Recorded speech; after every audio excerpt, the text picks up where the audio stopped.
Hi, ഞാൻ മോളമ്മയാണ് sugar ബാറിൽ നിന്നും. ഇന്ന് നമുക്ക് ഒരു ചോക്ലേറ്റ് പീനട്ട് ബട്ടർ എങ്ങനെ ഉണ്ടാക്കാമെന്ന് നോക്കാം. അതിനായിട്ട് ഞാൻ എടുത്തു വെച്ചിരിക്കുന്നത് 1.25 കപ്പോളം പീനട്ട്സിനെ ഡ്രൈ റോസ്റ്റ് ചെയ്ത് വെച്ചിരിക്കുന്നതാണ്. 2 ടേബിൾ സ്പൂണോളം കൊക്കോ പൗഡർ, 4 ടേബിൾ സ്പൂൺ പഞ്ചസാര, പൊടിക്കാത്ത പഞ്ചസാരയെ എടുത്തിട്ട് പൊടിച്ചെടുത്തതാണ്. അതിനകത്ത് ഒരു 2 നുള്ള് ഉപ്പും കൂടി ഇട്ടാണ് പൊടിച്ചെടുത്ത് വെച്ചത്. പീനട്ടിന് ചെറു ചൂടുണ്ട്, ആ ചൂടോടുകൂടി തന്നെ നമുക്ക് ഒന്ന് ഗ്രൈൻഡ് ചെയ്തിട്ട് വരാം.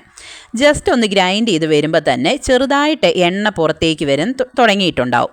ഈ പരുവത്തിൽ നമ്മൾ എടുത്തു വെച്ചിരിക്കുന്ന കൊക്കോ പൗഡറിനെ മൊത്തത്തിലിട്ട് പഞ്ചസാരയിൽ നിന്നും 1 ടേബിൾ സ്പൂൺ മാറ്റി വെച്ചു. കാരണം മധുരം മതിയാകും എന്ന് വിചാരിച്ചാണ് 1 ടേബിൾ സ്പൂൺ ഞാൻ മാറ്റുന്നത്. അതിനുശേഷം ഒരു സ്പൂൺ വെച്ചൊന്ന് മിക്സ് ചെയ്തതിന് ശേഷം നല്ല രീതിയിൽ അരച്ചെടുക്കാവുന്നതാണ്. അതായത് എണ്ണ തെളിയുന്നത് വരെ അരച്ചെടുക്കണം. പിന്നെ ഞാനിടുന്ന റെസിപ്പിയൊക്കെ നിങ്ങൾക്ക് ഇഷ്ടമാകുന്നുണ്ടെങ്കിൽ ഒന്ന് ലൈക്ക് ചെയ്യാനും ഷെയർ ചെയ്യാനും സബ്സ്ക്രൈബ് ചെയ്യാനും മറക്കരുതേ.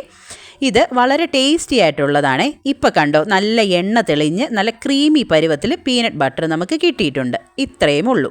ഇതിനെ ഇപ്പം നല്ല ചൂടുണ്ട് മിക്സിക്ക്. ഈ ചൂട് മാറിയതിന് ശേഷം ഒരു എയർ ടൈറ്റ് ആയിട്ടുള്ളൊരു ബോട്ടിലേക്ക് ഒഴിച്ചു വെച്ച് ഫ്രിഡ്ജിൽ സൂക്ഷിക്കാവുന്നതാണ്. ഇത് എന്തിൻ്റെ കൂടെ വേണേലും നമുക്ക് യൂസ് ചെയ്യാമേ. പിന്നെ എനിക്ക് മധുരം പോരാതെ വന്നപ്പോഴത്തേക്കിന് എടുത്തു വെച്ചിരിക്കുന്ന മറ്റേ ആ 1 ടേബിൾ സ്പൂൺ പഞ്ചസാരയും കൂടി ഇട്ട് ഒന്നുകൂടെ ബ്ലെൻഡ് ചെയ്തെടുത്തിട്ടുണ്ട്. കിസാൻ്റെ ഒരു 350 ഗ്രാമിൻ്റെ ബോട്ടിലേക്കാണ് ഞാനിതിനെ ഒഴിച്ചു വെക്കുന്നത്. അത് പീനട്ട് ബട്ടർ മേടിച്ചപ്പം 175 രൂപയ്ക്കാണ് അത് വാങ്ങിച്ചത്. ഈ പീനട്ട്സ് വാങ്ങിക്കാൻ ആകെ 75 രൂപയെ എനിക്ക് ചിലവായുള്ളൂ. അപ്പോൾ നിങ്ങൾക്ക് തന്നെ ഒന്ന് കാൽക്കുലേറ്റ് ചെയ്യാവുന്നതാണ്. അപ്പം ഹോം മെയ്ഡായിട്ടുള്ള ചോക്ലേറ്റ് പീനട്ട് ബട്ടർ റെഡി ആയിട്ടുണ്ട്. അപ്പോൾ കുട്ടികൾക്കൊപ്പം വീട്ടുകാർക്കൊപ്പം എൻജോയ് ചെയ്ത് കഴിക്കുക. അപ്പോൾ ഞാനും ഹാപ്പി, നിങ്ങളും ഹാപ്പി.